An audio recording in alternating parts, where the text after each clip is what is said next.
तो हेलो प्यारे बच्चों, कैसे हो आप लोग। हमें उम्मीद है कि आप लोग बहुत अच्छे होंगे, स्वस्थ होंगे, मस्त होंगे और बहुत मन लगा करके बहुत डेडिकेशन के साथ आप लोग पढ़ाई लिखाई कर रहे होंगे। अगर आप थेल्स प्रमेय के बारे में सुने होंगे तो थेल्स प्रमेय सिद्ध करने में थोड़ा आपको दिक्कत आ रहा होगा, है ना। तो उसी दिक्कत को आज दूर करने के लिए हम आपके लिए क्लास लेकर आ गए हैं। सबसे पहले हम लोग आज की क्लास में सीखेंगे आखिर थेल्स प्रमेय होता क्या है और थेल्स प्रमेय को कैसे हम लोग एकदम आसानी से कोई भी कमजोर से कमजोर स्टूडेंट भी थेल्स प्रमेय सिद्ध करना सीख सकता है। समझे। तो थेल्स प्रमेय सीखना जो है सिद्ध करना हम लोग सीखने वाले हैं। सर क्यों? क्योंकि बहुत महत्वपूर्ण है। जिसको थेल्स प्रमेय नहीं आएगा वो क्लास 10th का त्रिभुज चैप्टर सीख ही नहीं सकता है। समझे।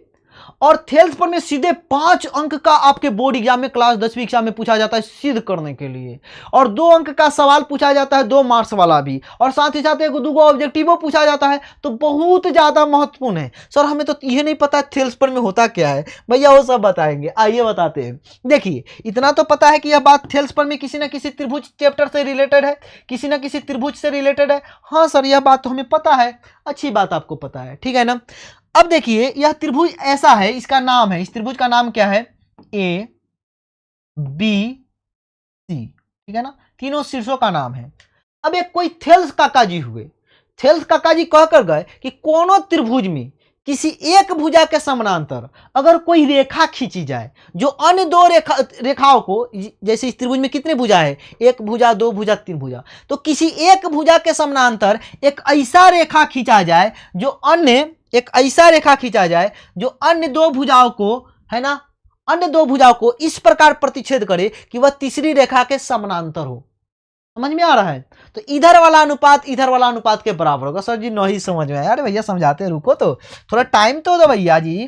देखो बोला गया कि एक रेखा के समानांतर एक किसी त्रिभुज की किसी एक भुजा के समानांतर कोई रेखा इस प्रकार खींचा गया, किसी त्रिभुज में किसी त्रिभुज के किसी एक भुजा के समानांतर कोई रेखा ऐसे खींचा गया कि वह अन्य 2 भुजाओं को किसी न किसी बिंदु पर क्या कर रहा है, प्रतिच्छेद कर रहा है। सर अभी भी नहीं बात पता चला, रुकिए बताते हैं।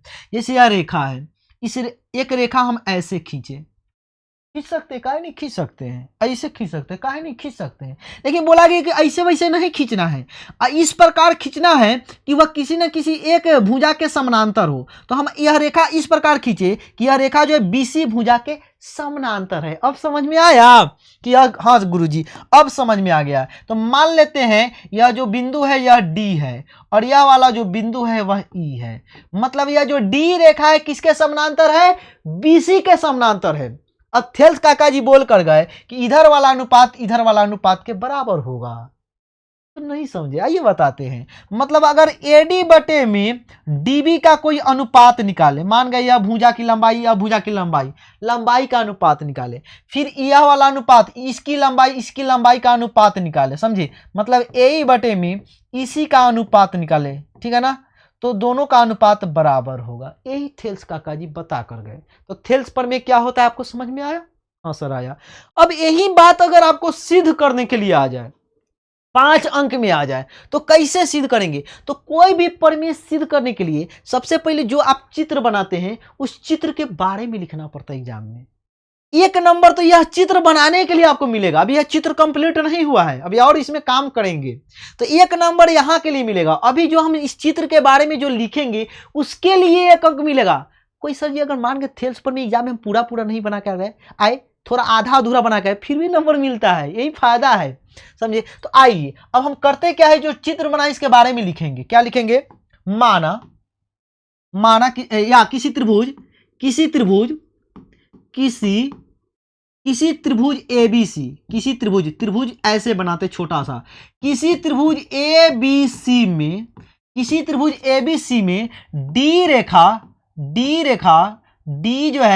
जो रेखा है, यह जो डी है वह समानांतर है बीसी के। डी समानांतर, यह समानांतर का चिन्ह है, यह लिखने का मतलब क्या होता है, समांतर। या किसका, इसको क्या पढ़ते हैं, समांतर पढ़ते हैं। डी समानांतर क्या है, बीसी है। बीसी इस प्रकार है, इस प्रकार यह डी समानांतर बीसी इस प्रकार है है ना। समानांतर रेखा तो हम यहाँ पे भी खींच सकते थे, लेकिन नहीं, इस प्रकार खींचे है कि वह अन्य दो भुजाओं को कहीं ना कहीं प्रतिच्छेद किया है ना। डी समानांतर इस प्रकार बीसी इस प्रकार है कि जो है कि इस प्रकार है कि ए बी भुजा को डी पर मतलब ए बी भुजा को कहां पे काट रहा है, डी पर, तथा एसी भुजा को ई पर क्या कर रहा है, काट रहा है। ई पर काटना का हिंदी में प्रतिच्छेद करना बोलते हैं ना, मतलब काटना को प्रतिच्छेद करना भी बोलते हैं, ठीक है ना। भुजा को ई पर प्रतिच्छेद कर रहा है, प्रतिच्छेद कर रहा है। अब बताइए आपको सिद्ध क्या करना है। यह तो बात हमने जो डायग्राम हमने बनाया इसके बारे में लिख दिया। अब आपको सिद्ध क्या करना है, यह बात भी लिखना पड़ेगा। क्या सिद्ध करना है, क्या सिद्ध करना है जरा बताइए। यह लिखने के बाद एक ऐसा लाइन दे देंगे, ठीक है ना। सिद्ध करना है, क्या सिद्ध करना है कि भैया एडी बटे में डीबी का अनुपात ए बटे में इसी के अनुपात के बराबर होगा। एडी बटे में डीबी का जो अनुपात होगा वह ए बटे में इसी के अनुपात के बराबर होगा। यह बात हमें क्या करना है, सिद्ध करना है। सर सिद्ध करने के लिए हमें इस डायग्राम में कुछ छेड़छाड़ करना होगा, कुछ बदलाव करना होगा, और उस बात को भी यहां पे लिखना पड़ेगा। यहां पे लिखना पड़ेगा रचना, मतलब हम लोग इस डायग्राम में कुछ और, यह तो बात लिखा हुआ है कि अगर ऐसा ऐसा हो तो इधर वाला अनुपात इधर वाला अनुपात के बराबर होगा। अब भैया सिद्ध करने के लिए हमें इस डायग्राम में कुछ काम करना होगा। पता है क्या काम करना होगा, इस बिंदु से, देखिए किस बिंदु से सर, इस डी बिंदु से इस एसी रेखा पर एक लंब खींचना होगा। लंब खींचने का कहने का मतलब है जैसे लंब खींचेंगे, बताइए लंब है क्या है इस रेखा पर, नहीं लंब है सर, है ना। लंब है क्या, यह वाला रेखा, इस पर लंब दिखाई दे रहा है कि नहीं है। लंब खींचने का मतलब एकदम 90 डिग्री का कोण बनाता हो, किसके साथ जरा बताइए सर, 90 डिग्री का कोण बना रहा हो एसी भुजा के साथ। देखिएगा सर लग तो रहा है सर, मतलब इस डी बिंदु से एसी पर एक ऐसा रेखा खींचा गया जो 90 डिग्री का कोण बनाता हो, इसी को तो लंब बोलते हैं, ठीक है ना। मान लेते हैं यहाँ पे जो बिंदु पर छू रहा है इस बिंदु का नाम है, क्या नाम है, एम नाम है। क्या नाम है, इस बिंदु का नाम एम है, अच्छी बात। और यही काम इस बिंदु से इस रेखा पे भी तो लंब खींच सकते हैं, बिल्कुल खींचिए जल्दी जल्दी, हड़बड़ाना नहीं है, अगर हड़बड़ाइएगा तो ना सीख पाइएगा। यहां से यहां पे क्या कर दिए, एक लंब हमने खींच दिया, अच्छी बात है सर। ये रहा लंब खींचने का मतलब 90 डिग्री का कोण बना रहा हो। इस बिंदु का नाम देते हैं एन, नाम दे देते हैं। समझ में आ रहा है कि यस सर आ रहा है। यहां पे इसी बात को लिखना पड़ेगा। क्या लिखना पड़ेगा सर, लिखेंगे, क्या लिखेंगे, डी बिंदु से, बिंदु डी से, यहां पे लिखेगा बिंदु डी से, समझिए, डी से डीएम लंब, लंब मतलब 90 डिग्री का। यह लिखने का तरीका है डीएम लंब, इसको क्या पढ़ते हैं, इसको पढ़ते हैं लंब। क्या पढ़ते हैं, लंब, परपेंडिकुलर लंब। डीएम लंब किस पर है जरा बताइए, एसी पर है, एसी भुजा पे है। डी से डीएम लंब एसी पर है। उसी तरह बिंदु डी से डीएम लंब एसी तथा बिंदु ई से ई एन लंब, ई एन लंब किस पे है सर जी, ई एन लंब ए बी है, ई एन लंब ए बी है, ठीक है ना, ए बी है। बिंदु डी से डीएम लंब ए सी तथा बिंदु ई से ई एन लंब ए सी खींचा। क्या किया हमने, खुद से यह काम किया। अभी इतना से काम नहीं चलेगा, तो क्या करना होगा, ये काम और करना होगा। आपको करना क्या होगा, इस डी से सी को मिलाना होगा। डी से क्या मिलाना होगा सर, सी को मिलाना होगा, और साथ ही साथ बी से ई को। सर हमको बड़ा भारी लग रहा है, बोले ना, एक बार हम बता रहे देख लो, एक बार खुद से नोट्स बना लेना, उसके बाद कहेगा सर हम कर लेंगे। थोड़ा शुरू में भारी लग रहा होगा, भारी भी क्या, एकदम आसान है, देखते जाओ, बस एक बार देख लो बढ़िया से। सर इस खींचने के बाद हमने एक काम और किया, डी सी को मिलाया तथा बीई को मिलाया, है ना, खींचा। पुनः एक काम हमने और किया, क्या किया सर, पुनः डी से सी तथा बी से ई को मिलाया, मिलाया। एक बात मजे की बताएं, सिर्फ इतना अगर आप एग्जाम में लिख दीजिएगा कम से कम 2 अंक तो मिलना ही मिलना है। हो सकता है 3 अंक में मिल जाए, 1 अंक, 2 अंक और इसके लिए 1 अंक, 3 अंक भी मिल सकता है, लेकिन 2 अंक तो कन्फर्म मिलेगा। समझे? तो एक एक स्टेप बहुत जरूरी है। सर हो गया क्या काम? अभी कहाँ कुछ सिद्ध किए भाई साहब, अब हम चल रहे हैं सिद्ध करने। क्या करने चल रहे हैं सर? सिद्ध करने चल रहे हैं। देखिएगा, सिद्ध करने के लिए अब हमें करना क्या होगा, यहां पे ध्यान से देखिए। अब लिखना पड़ेगा प्रमाण। ये मीठा नहीं है, यहां पे है, आपके देख लीजिए, यहां पे है। अब यहां पे लिखना होगा प्रमाण। क्या लिखना पड़ेगा बाबू? लिखना पड़ेगा प्रमाण। अब हम चल रहे हैं सिद्ध करने, प्रमाण, ठीक है ना, प्रमाण। अच्छा यह बताइए, आपको किसी त्रिभुज का क्षेत्रफल निकालने आता है? जल्दी बताइएगा कि हाँ गुरुजी हमें तो आता है। किसी त्रिभुज का क्षेत्रफल आपको पता है? क्या होता है किसी त्रिभुज का क्षेत्रफल? जैसे मान गया यह त्रिभुज है सर जी, हमको आता है ना, एक हीरोन का सूत्र आता है।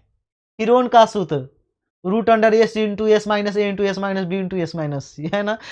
अच्छा एक और आपको पता होगा, 1/2 गुने आधार गुने ऊंचाई, पता है कि नहीं? 1/1 किसी त्रिभुज का क्षेत्रफल, त्रिभुज का क्षेत्रफल, त्रिभुज यहाँ पे त्रिभुज का क्षेत्रफल का फॉर्मूला आपको एक और याद होगा। क्या होगा? 1/2 गुने आधार गुने ऊंचाई, आधार गुने ऊंचाई। यह वाला फॉर्मूला आपको याद है कि नहीं? सर याद है, याद है। ये बताओ, मान लेते हैं या कोई त्रिभुज है ए, यहाँ पे लिखे या किसी दूसरा पेज पे लिख दे, हम आपके फायदा के लिए दूसरे पेज पे लिख देते हैं। जैसे किसी कोई भी त्रिभुज है यह वाला, ठीक है ना। एक तो हीरोन का सूत्र होता है, एक और सूत्र होता है क्या कि 1/2 गुने आधार गुने ऊंचाई। यह वाला एक फॉर्मूला होता है। जरा बताइए कि यह सर यह वाला फॉर्मूला होता है, क्या होता है? त्रिभुज का क्षेत्रफल का फॉर्मूला होता है यह। तो ये बताइए, मान लेते हैं त्रिभुज ए बी सी है और हम आधार BC को ले ले, तो 1/2 गुने हो जाएगा आधार BC।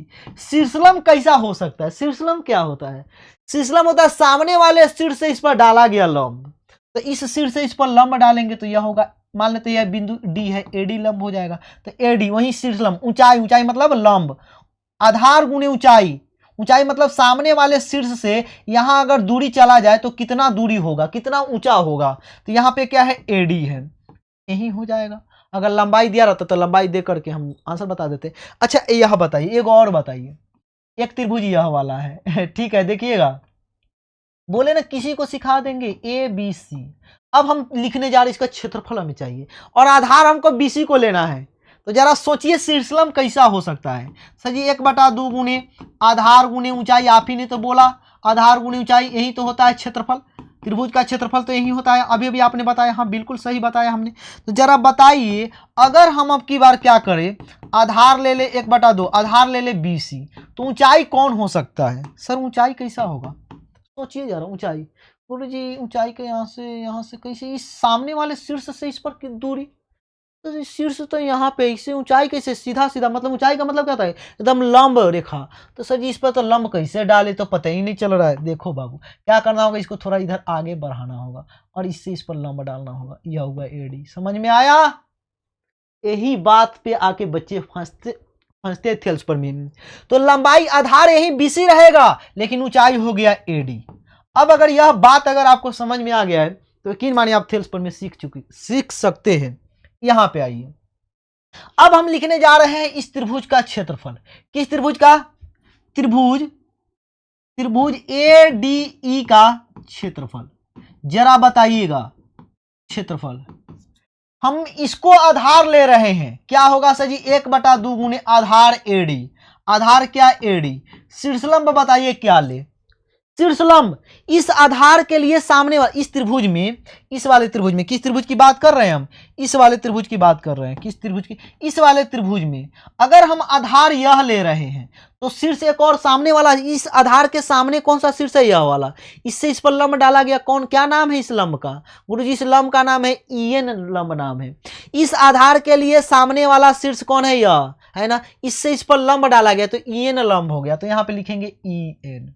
क्या लिखेंगे बाबू बोलो? सर लिखेंगे EN। समझ में आया? आप कहेंगे हाँ सर, है ना। क्या कहेंगे कि यस गुरुजी, हाँ सर, ठीक है ना। अब अगर यही बात किया जाए, सर एक बात बताएं हम, अगर सर अगर हम इसको आधार लेते तब, अगर मान गए इसी त्रिभुज का क्षेत्रफल ADE का क्षेत्रफल निकालने के लिए, समझ में आ रहा है, अगर हम इसको आधार लेते तब, तो लिखते 1/2 गुने आधार, आधार कौन सा, ए ई। तो ये बताइए इस आधार के लिए सामने शीर्ष कौन सा है, यह वाला, इससे तो लंब डाला गया डीएम लंब है भैया जी, यहाँ पे लिखना पड़ेगा DM. Oh my God sir ji, इसी त्रिभुज का क्षेत्रफल दो तरीके से निकाल सकते हैं, हाँ बिल्कुल दो तरीके से निकाल सकते हैं अभी भी, अगर शीर्ष लंब दिया हुआ है तो। समझ में आया? तो ये दोनों हमारे काम में आने वाला है, इसलिए लिख रहे हैं। अब देखिएगा सर, अगर हम आपसे बोलते कि आप इस वाले त्रिभुज का क्षेत्रफल बताइए, इस त्रिभुज का, देखिए किस त्रिभुज का बोल रहे हैं, डीबीई का क्षेत्रफल, त्रिभुज डीबीई का क्षेत्रफल, जरा बताइए क्या होगा। सर आधार लेना है हमें डीबी, तो 1/2 गुने आधार, आधार डीबी गुने शीर्ष लंब, जरा बताइए इस आधार के सामने शीर्ष कौन सा है। सर इस आधार के सामने शीर्ष है ई, ई से अगर इस पर लंब डाले तो भैया ई से इस पर लंब कैसे डाल सकते, ई से जो लंब डाला गया यह वाला है, इस शीर्ष से अगर इस रेखा पे लंब डालने का प्रयास करे तो इधर नहीं आएगा, लंब जो है थोड़ा और इसको आगे बढ़ाना पड़ेगा, यहां जाएगा, तो क्या हो जाएगा, ई एन लंब हो जाएगा। ठीक है, हाँ सर सही है, आधार यह ले रहे हैं तो लंब कौन सा हो रहा है, ई एन हो रहा है। उसी तरीके से अगर हम आपसे बोलते कि आप हमें ना इस वाले त्रिभुज का क्षेत्रफल बताइए, कौन वाला, एक सेकंड रुकिए बताते हैं। सर इस वाले त्रिभुज का, इस वाले, यह वाला, इस वाले त्रिभुज का क्षेत्रफल बताइए। किस त्रिभुज का हम बोल रहे हैं, त्रिभुज, त्रिभुज डीईसी का क्षेत्रफल, त्रिभुज डीईसी का क्षेत्रफल क्या होगा। आपका जवाब होगा 1/2 गुने आधार, आधार, अब की बार हम आधार हमको इसी लेना है, इसी आधार, इसी गुने आधार यह। अब बताइए इस आधार से सामने वाला शीर्ष तो यह है, इससे इस पर लंब डाले तो सर जी लंब इसको इधर ले जाना होगा, इसी को थोड़ा और आगे बढ़ाना पड़ेगा, यहाँ पे लंब डालना होगा, क्या लंब का नाम होगा सर, डीएम लंब का नाम होगा, क्या नाम होगा सर, डीएम, डीएम लंब का नाम होगा। अब हम बता दें यह यहाँ से यहाँ तक आपको एग्जाम में नहीं लिखना है, यह बस हम आपको त्रिभुज का क्षेत्रफल कैसे यहाँ पे लिखेंगे यह बात हम आपको अलग से समझा दिए एकदम प्यार से, यह सब आपको एग्जाम में नहीं लिखना है। सर लिखना क्या है तो आइए बताते हैं, इसको मिटा दे बताइए, यस गुरुजी मिटा सकते हैं, गुरुदेव मिटा सकते हैं, यह नाम याद रखिएगा, नाम क्या है थोड़ा, सर नाम यहाँ पे लिखा हुआ था, क्या लिखा हुआ था सर, यहाँ पे डी लिखा हुआ था, इसको मिट जा भाई, हाँ सर यहाँ पे डी लिखा हुआ था, यहाँ पे ई लिखा हुआ था, यहाँ पे एम लिखा हुआ था और यहाँ पे एन लिखा हुआ था। अच्छी बात, अब आप सीख गए हैं, अब कुछ बचा हुआ ही नहीं है, समझे, खत्म, थेल्स पर में खत्म। अब करना क्या है, इसी चीज को यहाँ पे देखिए, कहाँ पे, अगले पेज पे, अगले पेज पे चलिए। ओ माय गॉड, अगला पेज, एक सेकंड रुक जाइए आप, एक सेकंड आप और रुक जाइए, थोड़ा सा और धैर्य रखिए।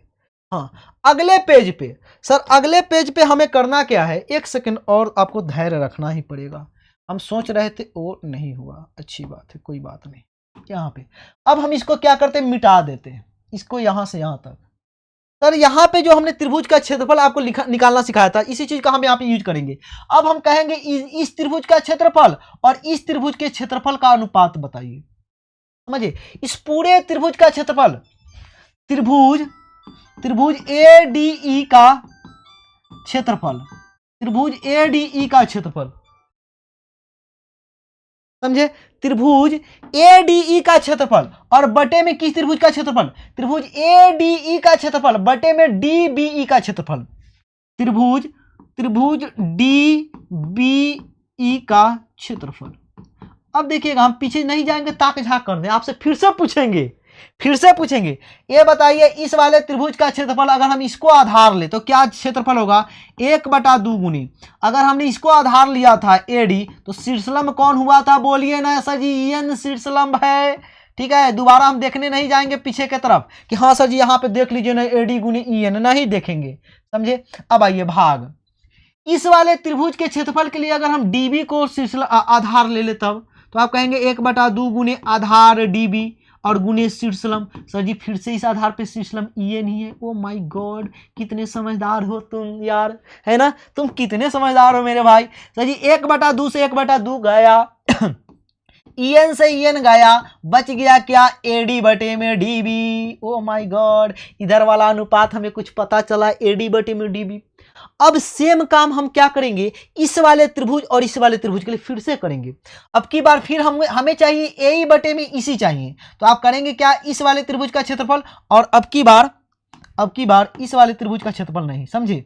अब की बार किस त्रिभुज का क्षेत्रफल गुरुजी, अब की बार हमें लेना है इस वाले त्रिभुज का क्षेत्रफल। समझ में आया? आइए करते हैं। कहने का मतलब है त्रिभुज ADE का क्षेत्रफल, सर जी ऊपर तो लिखा हुआ था ना ADE का क्षेत्रफल, नहीं भैया जी फिर से लेंगे, और बटे में त्रिभुज EDC का क्षेत्रफल, EDC ही लिखे थे ना यहाँ पे, DEC भी बोल सकते हैं, DEC का क्षेत्रफल, त्रिभुज DEC का क्षेत्रफल। जरा बताइए, आप कहेंगे सर जी ऊपर लिखा हुआ है, नहीं अब की बार यह नहीं लेंगे, अब की बार हम आधार इसको लेंगे, AE को लेंगे, तो क्या होगा क्षेत्रफल, जरा बताइए। आप कहेंगे 1/2 गुने आधार AE गुने शीर्षलंब, आधार AE, अगर इसको आधार, इस त्रिभुज में अगर हम इसको आधार ले रहे हैं तो शीर्षलंब कौन है, DM शीर्षलंब है। बोले ना सब कोई पैसेंस रखिए, एकदम प्यार प्यार से समझाएंगे, हमें कोई जल्दबाजी नहीं है। तो सर शीर्षलंब हो जाएगा DM, अच्छी बात लिख लीजिए DM। फिर से इस वाले त्रिभुज का क्षेत्रफल लिखे तो क्या हो जाएगा, 1/2 गुने, सर इस त्रिभुज में तो 3 भुजाएं हैं, आधार किसको लेना है, आधार हमें इसी को लेना है, इसी आधार हमें इसी को लेना है। सर इसी ही क्यों ले रहे हैं, क्योंकि हमें इधर का अनुपात चाहिए, इसलिए हम आधार इसी को ले रहे हैं। ये बताइए इसी आधार के लिए सामने शीर्ष यह था, इसे पर डाला गया लंब DM था, यहाँ पे लिखिए DM, क्या लिखिए यहाँ पे DM लिखिए, सवाल हो गया खत्म। सवाल क्या हो गया भैया, DM से DM गया, मान गया यहाँ DM 5 सेंटीमीटर तो यहाँ 10 सेंटीमीटर, 5 ही होगा, 5 से 5 गया, 1/2 से 1/2 गया, क्या बच गया भैया, यहाँ पे बच गया AE बटे में EC, AE बटे में EC। भैया जी AD बटे में DB हमें पता चल गया, AE बटे में EC पता चल गया, सर जी AD बटे DB, काश ये दोनों बराबर हो जाते, यही तो सिद्ध करना था, काश ये दोनों बराबर हो जाता, यही तो सिद्ध करना था। क्या यह दोनों बराबर है, नहीं सर, यहाँ पे तो भले ADE का क्षेत्रफल लिखा हुआ है, यहाँ पे भी ADE का क्षेत्रफल लिखा हुआ है, लेकिन यहाँ पे त्रिभुज DBE का क्षेत्रफल लिखा हुआ है, और यहाँ पे त्रिभुज DEC का क्षेत्रफल लिखा हुआ है, तो यह ऊपर वाला तो ऊपर वाला का बराबर है, लेकिन नीचा वाला का बराबर नहीं है, नहीं लिखा हुआ है, लेकिन सच्चाई यह है कि यह बराबर है। और यह बात आप क्लास 9th में पढ़े थे, क्लास 9th में आपको पढ़ाया गया था। सर जी हमें तो नहीं पढ़ाया गया था, कोई बात नहीं, हम पढ़ाएंगे ना, अगर नहीं पढ़ाएगा तो हम पढ़ाएंगे। देखिए आइए थोड़ा और आगे देखिएगा, सर हमें तो यह बात नहीं पढ़ाया गया था कि यह वाला जो त्रिभुज है, मतलब यह वाला त्रिभुज, मतलब गुरुजी यह वाला त्रिभुज, कौन वाला त्रिभुज सर, यह वाला त्रिभुज, रुकिएगा गुरुजी, यह वाला त्रिभुज का क्षेत्रफल है, ग्रीन वाला का क्षेत्रफल गुरुदेव इस पिंक वाले के क्षेत्रफल के बराबर होगा। यह बात तो हमें नहीं पढ़ाया गया था क्लास 9th में। देखिए आपको क्लास 9th में पढ़ाया गया था कि एक ही समानांतर रेखा और एक ही आधार पे बने हुए त्रिभुज का क्षेत्रफल बराबर होते हैं। जैसे मान गए यह एक समानांतर रेखा है ना, 2, ठीक है, एक त्रिभुज का आधार लिया हमने AB, समझे, AB आधार लिया, और इसका यह शीर्ष C है। अब AB को ही आधार लेकर, इस AB को ही आधार लेकर, यहां से इसी को आधार लेकर के इसी रेखा को छूता हुआ है कि कोई दूसरा त्रिभुज बनाएंगे, समझ में आया। तो इस पिंक वाले त्रिभुज का क्षेत्रफल ग्रीन वाले के क्षेत्रफल के बराबर में होगा। ये क्लास 9th में पढ़ना था। बहुत सारे सर लोग ऐसे ही बता देते, उल्टा पुल्टा नहीं सीखना है। देखिए यह रेखा इस रेखा के समानांतर है। अब यह रेखा, इसी डायग्राम को अगर उल्टा सोचे, आधार हम ऊपर ले लेते, जैसे आधार हम ऊपर ले लेते, यहाँ पे आधार ले लेते, कहते देखो एक त्रिभुज है, सेम इतना ही आधार लेकर के एक और त्रिभुज यह वाला है, समझे, वही काम। अब की बार देखिए आधार हमने D लेखा, हम बोला कि देखो यह रेखा, यह जो समानांतर रेखा है, इस D आधार को लेकर के यहाँ पे छू रहा है, ठीक है ना, और फिर इसी D को आधार लेकर के इस त्रिभुज को यहाँ पे, इस रेखा को यहाँ पे छू रहा है। नहीं समझे क्या, देखिए समझाते हैं, रुकिए ना। जैसे यह एक समानांतर रेखा है, अब हमने क्या किया, यहां से यहां तक आधार लेकर के एक त्रिभुज बनाया, ठीक बात है। सेम यही आधार लेकर के एक दूसरा त्रिभुज बनाया जो इस रेखा को यहां पे छुए, तो इधर इस त्रिभुज का क्षेत्रफल इस त्रिभुज के क्षेत्रफल के बराबर होगा। यही बात हम कहना चाह रहे हैं, यहां इसी बात को यहां पे लिखना पड़ेगा। चूंकि डी रेखा जो है वह समानांतर है BC, यहां पे ऐसे लिखिए, एक ही रेखा, एक ही समानांतर रेखा, एक ही समांतर रेखा, एक ही शायद एक साथ लिखा था, है ना, एक ही समांतर रेखा तथा एक ही, इसको मिटा देते हैं अब, तथा एक ही आधार, एक ही समानांतर रेखा तथा एक ही आधार पर बने हुए त्रिभुज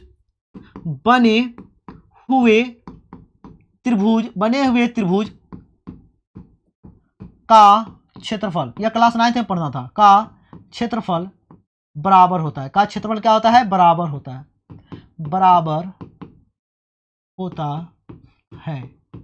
इसका मतलब हम क्या कहना चाह रहे हैं कि यह जो त्रिभुज आपने लिखा था DBE, कौन सा त्रिभुज? यह जो त्रिभुज DBE का जो क्षेत्रफल होता है, अतः यह जो त्रिभुज है DBE है ना, त्रिभुज DBE का जो क्षेत्रफल होगा वह किसके बराबर होगा? गुरुजी एक ही आधार पे बना हुआ है ना, एक ही समानांतर रेखा के बीच में बना हुआ त्रिभुज है।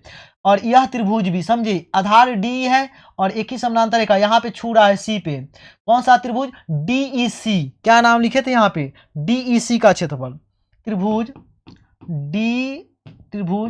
DEC का क्षेत्रफल। या दोनों क्षेत्रफल क्या है बाबू? बराबर ही है भैया जी। इसका मतलब यह डी का क्षेत्रफल ऊपर भी है नीचे भी है, और यह जो DB का क्षेत्रफल लिखा हुआ है यह DEC के क्षेत्रफल के बराबर में है। मतलब मान गए ऊपर यह 5 लिखा हुआ है तो यहाँ पे भी ऊपर 5 ही लिखा हुआ है। अब बोल रहे हैं कि यहाँ पे यह जो क्षेत्रफल है 3 है, तो भैया इसका जितना क्षेत्रफल है उतना ही इसका भी क्षेत्रफल, तो यह भी 3 होगा, 5/3 5/3 के बराबर में होगा। इसका मतलब यह हुआ कि अगर हम इसको 1 बोल दे, क्या बोल दे? इसको हम 1 नंबर बोल दे, सर जी नहीं पता चला। अगर गुरुजी अगर हम इसको 1 नंबर समीकरण बोल दे, इसको 2 बोल दे, तो आप कहेंगे कि नहीं कि यह जो 1 है 2 के बराबर में होगा। यह जो 1 वाला माल लिखा हुआ है, मटेरियल जो लिखा हुआ है 2 वाला के मटेरियल के बराबर में होगा। मतलब यह जो पूरा आया है AD/DB वो है AE/B इसी के बराबर होगा। इन दोनों यह पूरा इसके बराबर में, तो इसका मतलब AD/DB क्या है? AE/A इसी के बराबर है, क्योंकि दोनों चीजें तो सेम ही है। यह क्षेत्रफल इसके बराबर है, यह क्षेत्रफल इसके बराबर है, तो यह जो अनुपात आया यह भी तो बराबर होगा। तो यहाँ पे लिखेंगे अतः इस प्रकार, या ऐसे लिखेंगे इस प्रकार, अतः 1 और 2 से, 1 और 2 से हम लोग क्या जान गए कि यह जो AD/DB है, AD/DB AE/इसी के बराबर में है। AD/DB जो है अतः 1 और 2 से AD/ जो DB है वह किसके बराबर है? AE/में इसी के बराबर है। यह क्या हो गया? प्रूव्ड हो गया, PROVED। कैसा लगा जरा बताइएगा, कैसा लगा गुरुजी? समझ में आया कि नहीं? थोड़ा तो हमने टाइम दिया, एकदम प्यार से समझाया। आपको एग्जाम में जो है यह वाला बात लिखना है, यह वाला त्रिभुज का अलग अलग से क्षेत्रफल नहीं लिखना है, बस ये हम आपको सीखने के लिए बताए हैं। हाँ अभी के लिए आप अपने नोट्स पे लिख लीजिए, समझे, ताकि आपको पता चले त्रिभुज का क्षेत्रफल कैसे कैसे निकालना रहता है थेल्स प्रमेय में, ठीक है ना।